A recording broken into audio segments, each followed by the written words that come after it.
It is now a great pleasure in welcoming to the front Rebbetzen Eva Chapper of Bournemouth and Elstree United Synagogue. Please give a welcome to Rebbetzen Eva.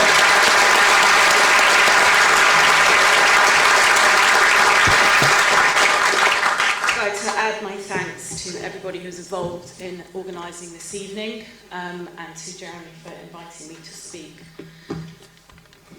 Shalom, salam, peace.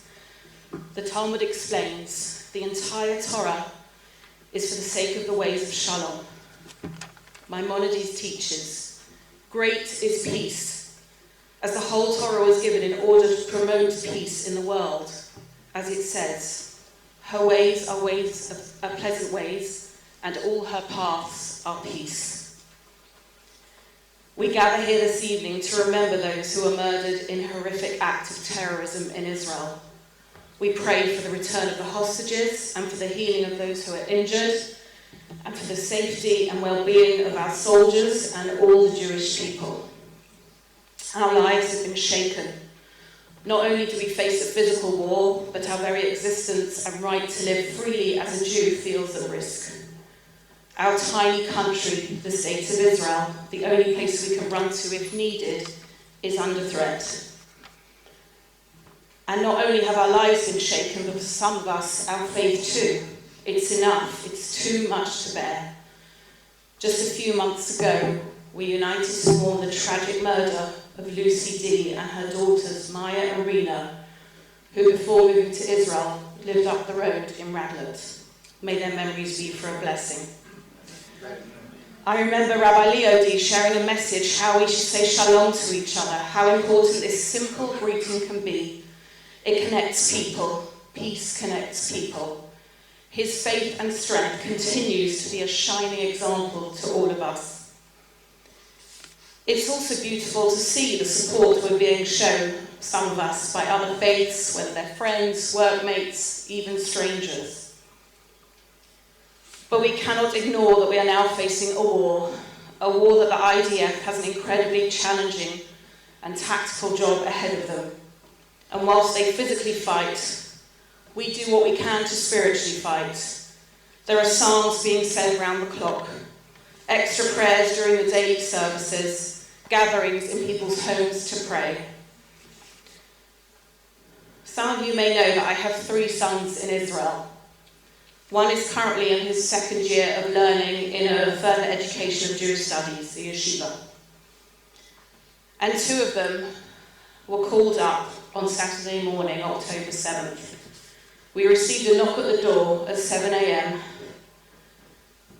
and we were told that they were both being called up, one as a reservist, which means he's officially finished his army service, but he's young, 22, fit young man, so he was called up, and my son, who's 20, who's currently, as I said, serving. Anyway, so they were called up. And everybody asks me, they're so kind, so many messages, how are the boys?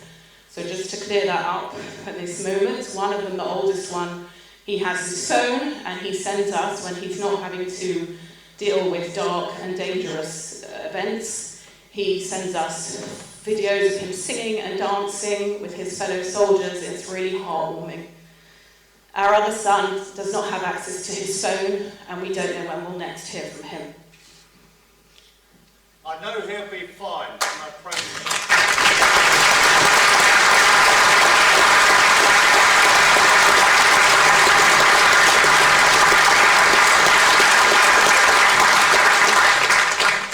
When you're a soldier and your family doesn't live in Israel, you're known as a lone soldier. I asked a couple of other parents of lone soldiers to share with us this evening their thoughts.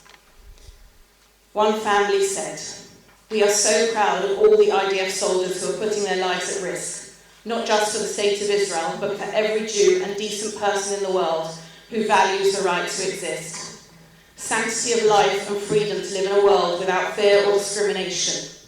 So please support our soldiers by learning the facts and becoming an advocate for their actions. There's so much bias out there, so stand up tall and be proud. Am Yisrael Chai."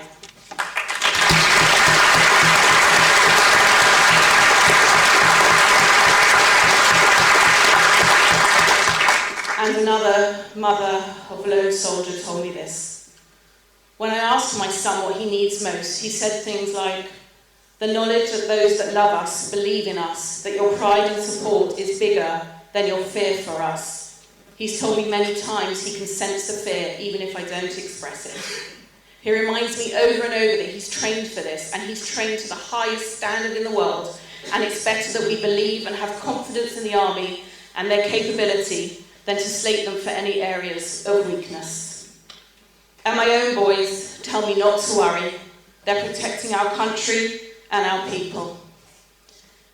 Every Friday, when we can, we bless our sons over WhatsApp video with a traditional priestly blessing. May God bless you and protect you. May God shine on you and be gracious to you. May God lift up his face to you and give you peace. May God bless Israel and us all with peace. Shalom.